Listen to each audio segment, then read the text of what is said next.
royal biographer Ingrid Seward. Very good to see you, and your wonderful book is out on Thursday, which we'll come to in a moment. But I said earlier that the King and Queen Camilla were seen arriving back at Buckingham Palace just this morning. He's got further treatment, I understand. Is that right? Yes, he is. He said he was, or his spokesperson said that he was coming to London to receive the further treatment. Whether it's every week or not, we don't know. But he's been very open about it.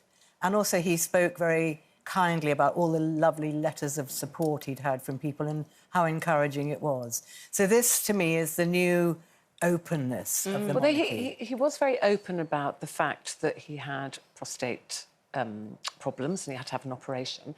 And everybody talked about how many more people went to the websites and how wonderful it was for a royal to finally actually be very open about their health. They haven't been quite as open about what type of cancer. Do you know why that might be, why they haven't actually revealed what type of cancer the King has? No, I don't know why, but I imagine he's actually a very private person. And I was quite surprised that he spoke out about his prostate.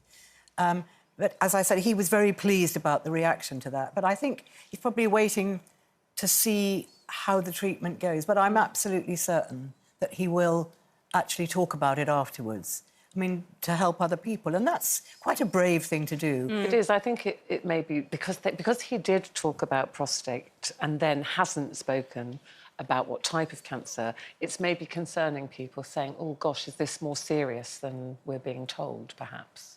Well, we don't know, but, I mean, he's out and about and he wants to be seen and he knows that as monarch, he needs to be seen.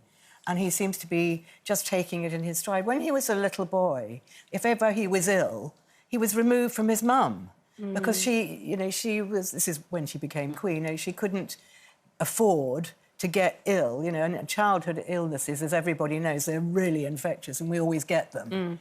So I think he's probably very stoic about illness as a result of that. Yes, so he's been quite open about it, really, considering. Yes. I was quite surprised, when I started to read your book, that the Queen and Prince Charles, as he was then, that they weren't that close, because I always thought that they had the most amazing relationship. And the front cover of your book has both of them smiling and laughing at each other. So how do you get that information, Ingrid, that it wasn't so good earlier on? Well, I knew Eileen Parker, who was... her husband was an equerry and actually a secretary in Prince Philip's BF, if you like, and Michael Parker. And I met Eileen years and years and years ago, and she was around when the Queen was Princess Elizabeth, and they were sort of like a foursome. And I learnt an awful lot about it from her, and she absolutely adored her little baby boy, as you would. But she was, let's see, she got married in 1947. She had Prince Charles in November 1948. But by 1952, February, she was queen. And suddenly, that motherhood was taken from her. And it was a man's world then. I mean, women had no... They can't say, I want to be with my babies. Sorry. You're the Queen. You're the Queen. You're the head of state. Did Diana change that? I think Diana changed that, very openly affectionate with Harry and William, wasn't she? Yeah, and Diana completely changed the whole ball game, I feel, because the Queen would never, ever, ever be photographed hugging her children or hugging anyone, actually. No. But Diana changed all that. And Prince Charles was also brought up that, it's lovely to have emotion, but not in public.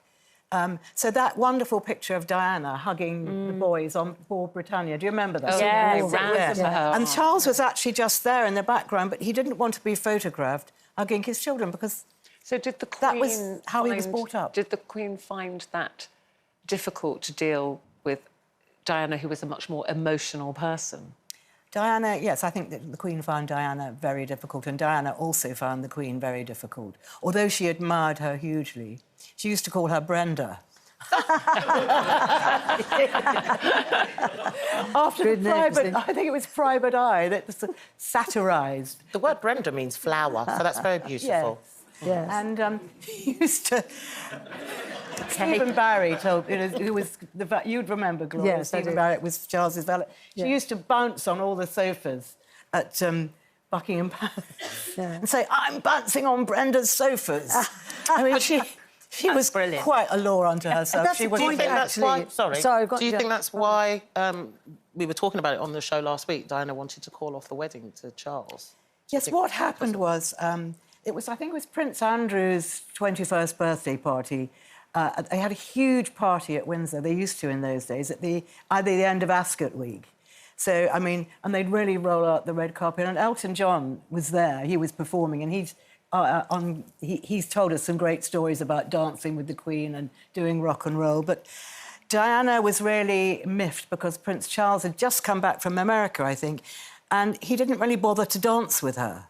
So she danced with everybody else, and then she just felt like she wanted to carry on dancing because she loved dancing and music. So she went into the courtyard and just danced there to the music in her head. Really? And a friend of mine was her footman, a lovely guy called Mark Simpson, and he saw Diana dancing out of the window, and then he saw her coming in, and she got into her little car and just run off to Althorp, to her father, and she said to her father, "I'm not getting married. I don't want to get married. Wow. I don't want to marry this man.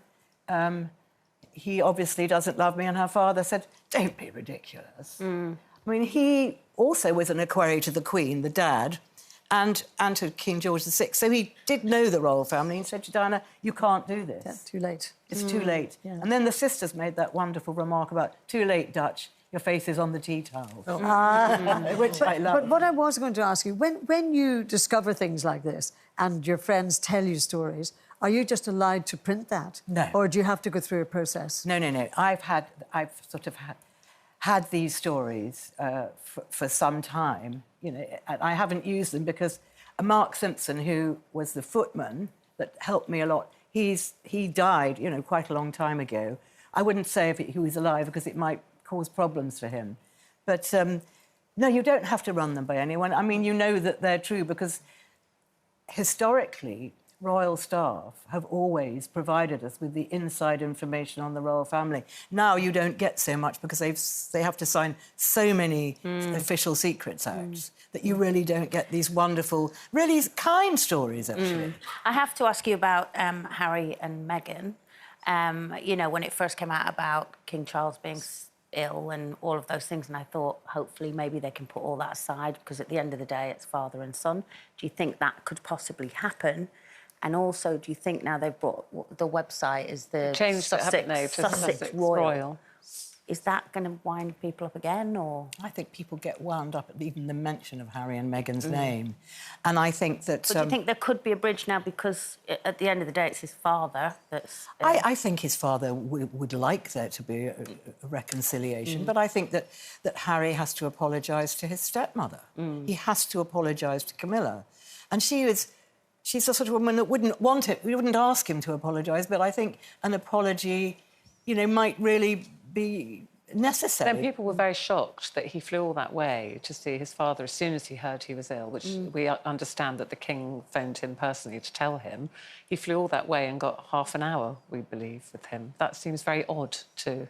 Well, I'm sure that Camilla, being the perfect hostess, probably said, not meaning it, I'm sure, probably said, "Oh, do come to Sandringham with us." Right. Probably delighted that he didn't, both of them. But I'm sure she wouldn't have just said, you know, let Harry go back without some kind of warmth and invitation. But Harry already had something to do, so it was completely topsy-turvy to fly over for such a short time. I think people were very pleased that he did. Yes. And He was damned if he did. It showed love for his father, didn't it? And I said it was damned, and then he flew back, and we don't really know what happened. Let's just talk about Queen Camilla, because we also have...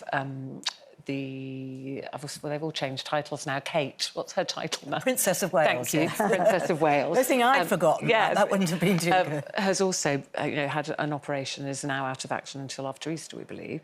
And so Queen Camilla and Princess Anne have really stepped forward, haven't they, with the duties. How is she finding it, her new role? I think that Queen Camilla finds it completely exhausting.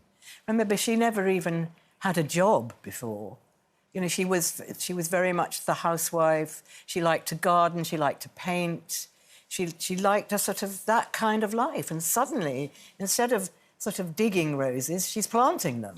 Well, yes, and she's very busy. Listen, thank you so much. My Mother and I by Ingrid Seward is out on Thursday. Thank you. And I love that photograph. Thank you very much. Gorgeous.